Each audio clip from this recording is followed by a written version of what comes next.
Happy birthday.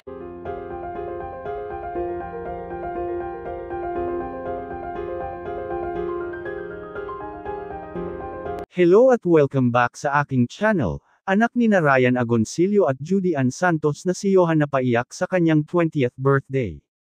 Si Johan Agoncillo ay nagdiwang ng kanyang ika-20 kaarawan na puno ng emosyon. Ayon sa kanyang ina na si Judy Ann Santos, dumating si Johan ng medyo gabi na mula sa paaralan, kaya nagkaroon sila ng pagkakataong maghanda ng isang simpleng birthday surprise para sa kanya. Sa video na ibinahagi ni Judy Ann, makikita at maririnig na sabay-sabay nilang kinanta ang birthday song para kay Johan. Kitang-kita ang kasiyahan sa mukha ng pamilya habang inaawit ang kanta, ngunit ang pinakapansin-pansin ay ang emosyon ni Johan. Hindi niya mapigilan ang kanyang mga luha at niyakap pa nito ang kanilang lola. Narito at ating panoorin ang kabuuan ng video, pero bago yan maaari po kayong mag-subscribe para laging updated sa iba pang kaganapan.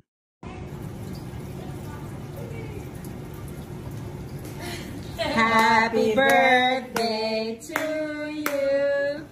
Happy birthday to you. Happy birthday, happy birthday. Happy birthday to you. Happy birthday, baby. I love you. Surprise!